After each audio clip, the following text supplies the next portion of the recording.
briefly about the soldiers that were stationed here at Fort Mackinac in the 1880s and what they would have been doing at the cannon such as this. So Ethan and I are dressed to portray soldiers. Sorry, Ben and I, he's a new guy, I'm still remembering who's here. Ben and I are dressed to portray soldiers of the 23rd Infantry Regiment, the United States. Deputies E that would have been stationed here at Fort Mackinac from 1884 to 1890. And during that time, the soldiers would have been here in a very unique situation because they're going to, but they still would be called upon to do their regularly soldierly duty, and that would include firing off a cannon such as this in a form of salute shots. So not putting cannonballs down this cannon and trying to sink into the civilian boats in the harbor and stop the tourists from coming here. They're simply putting in black powder to make a big boom and to celebrate important things that be happening here at the fort. And these important events would happen on a daily basis with the raising of the flag in the morning and the lowering of the flag at night. It'd be used for national holidays such as Decoration Day, or what we now call the Memorial Day. They also fire this cannon off for the 4th of July. And for the 4th of July, they fire off this cannon actually 38 times in what is called a national salute. 38 being the number of states in the Union at that time. And they'd actually, for the 4th of July, fire that national salute off at dawn. So, if you had gotten here to Mackinac Island on July 3rd and was staying at the Mission House Hotel on the east side of the island, and you didn't know that it was the 4th of July the next day or Independence Day, you would certainly find out at 5 o'clock in the morning. They'd also fire this cannon off for more grievous circumstances to mark the passing of former presidents like President Ulysses S. Grant in 1885, and also for dignitaries and tourists who'd come and visit the fort on a regular basis. But the cannon that they would have been using for these salute shots is the very same sort that we have with us here today. It's model 1841 6-pound smoothbore field gun. Now that's kind of a long technical name, and the soldiers would refer to it more as their 6-pounder. But I can tell you, and I'm not a horribly bright person, but this cannon weighs a heck of a lot more than 6 pounds. But something about this cannon does weigh 6 pounds. Can anyone shout that out for me? Cannonball. Cannonball, yes. This gun can shoot a 6-pound cannonball upwards of a mile.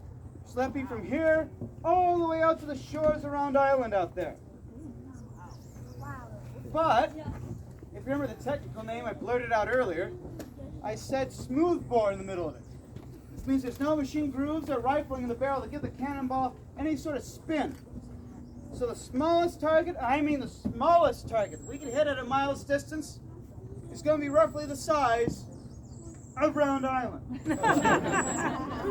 It's not a very accurate cannon at that distance. It'd be more accurate at the half-mile distance out to that white lighthouse in the harbor. At that distance, we could expect to hit a ship-sized target once out of every 3 shots. Granted that the ship was standing just as still as the white lighthouse in the harbor. So again, not a very accurate cannon all by itself, but it still would have played an important role in American light artillery. This was considered a light artillery piece at around 900 pounds and would have been wielded around the battlefield rather quickly by a team of horses. So we would have seen a lot of action back in the Mexican-American War of 1846 to 1848, as well as the American Civil War, particularly on the southern side. But the Union would have had much more advanced artillery than this. But by the 1880s, this cannon is completely outdated. It's 40 years old.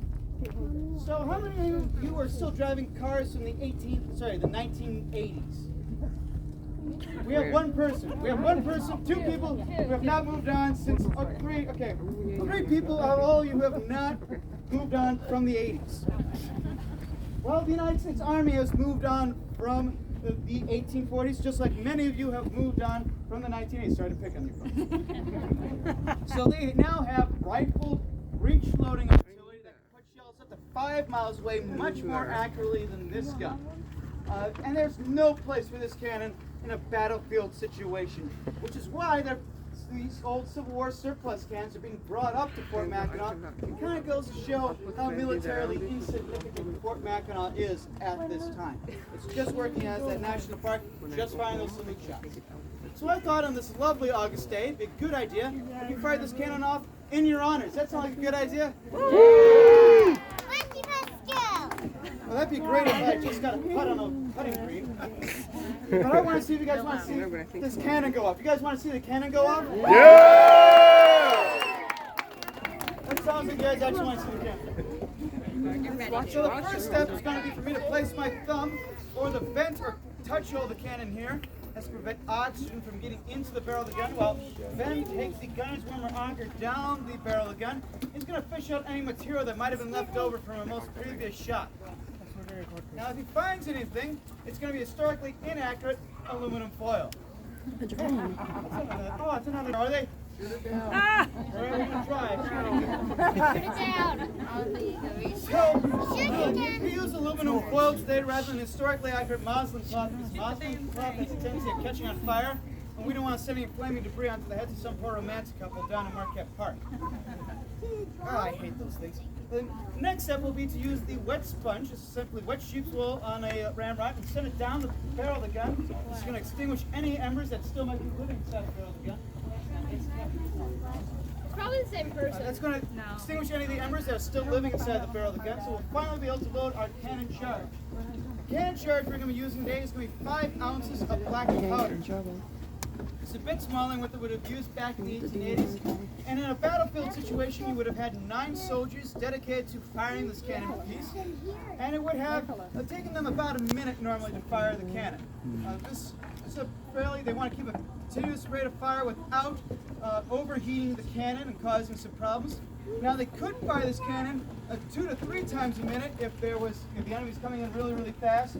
But that would mean they'd have to skip some very crucial safety steps like augering and sponging the piece, and that could lead to a major malfunction with this cannon that could not only damage the cannon but also the cannon crew. And I don't want to risk that. So we're going to roll this cannon up into its fine position.